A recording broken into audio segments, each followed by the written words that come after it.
who once had the world at her feet. Now just a facilitator for over-excessive drug use upon her abode for nothing more than 3 hits of crack and heroin that keep her consistently high and virtuous. Under his head was the flattest cushion you ever saw, like a giant used tea bag.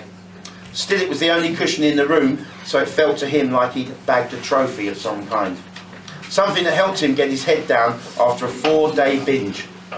Strewn around the linoleum floor and threadbare carpet were crushed Evian bottles with snapped barrels of biro pens, thick with putrid ash residue protruding from them, contemporary sculptures of the most obscure mediums. One once held the purest mountain spring water, the giver of life. The wind blows, releasing an army of sand, 10,000 strong, charging furiously over peaks and troughs, the archers firing at will against the side of her body, tiny arrows calling for surrender.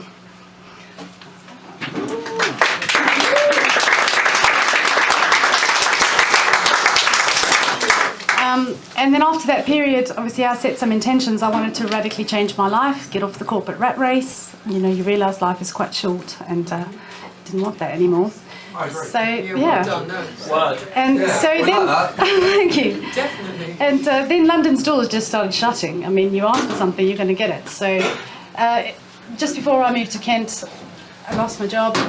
Couldn't find a new one. From never having problems before, it was no.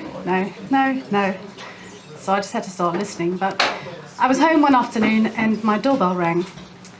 My doorbell rings and there you stand with your bright red jacket and your shiny lanyard. I feel curious.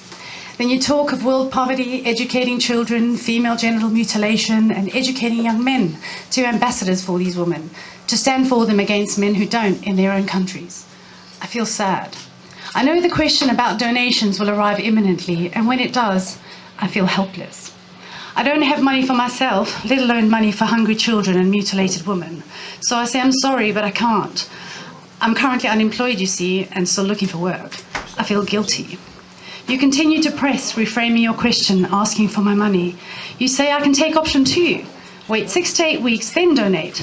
Like you're some kind of mystic that knows my fate will change in exactly 6 to 8 weeks. So again, I say no. I feel annoyed. You continue to push, reframing your question yet again, asking for my money I don't have, and still ignoring my no. I feel So I asked Dean what the theme was for tonight, and he said punk as fuck. I think I might have added that as fuck, but and I thought, what is more punk than playing an instrument you don't really know how to play and playing a song that you haven't really practiced. And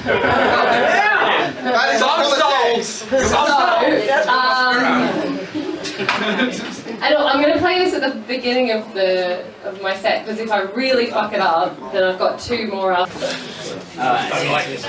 is just about life. It's about life, really, and life being hard. Yeah. Lately, things in my life been what they really seem. That's right. There's so many things happening around me in my life. The way the world is designed, were we ever supposed to be free? They say they find it hard to believe what they cannot see. If people forget we really can't form, are we blind?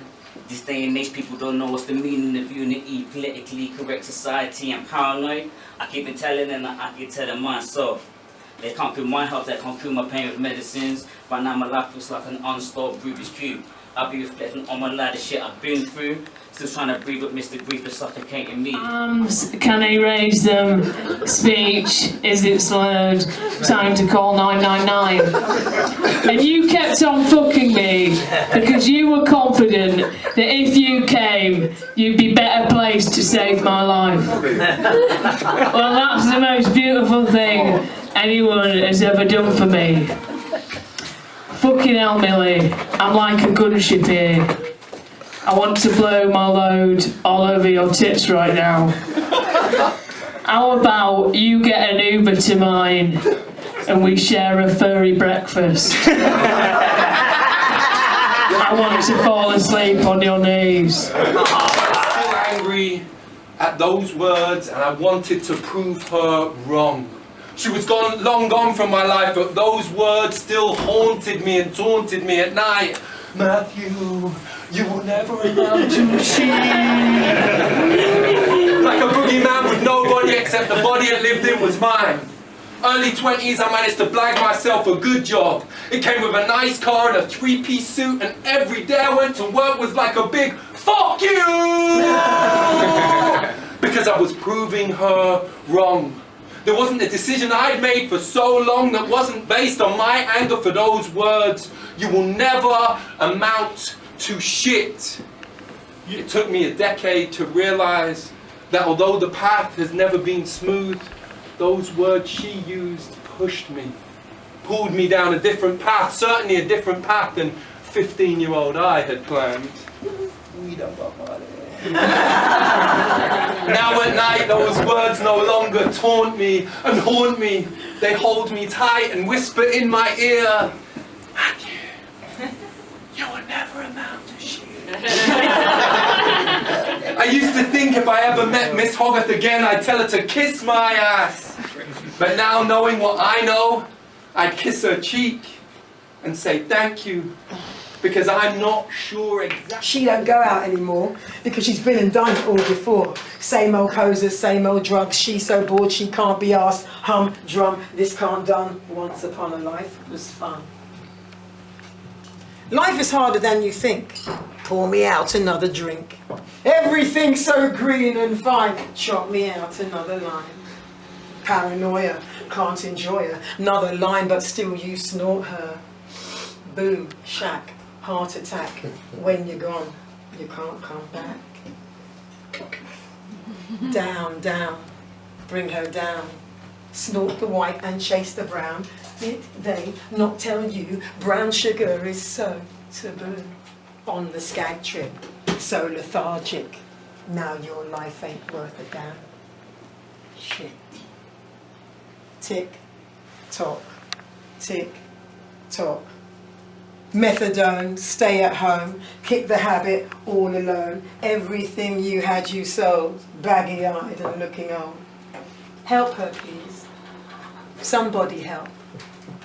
Because she ain't got the strength herself. Said last week you're coming on. I don't really think so, boss. You used to be so cool and funky. Now you're just another junkie.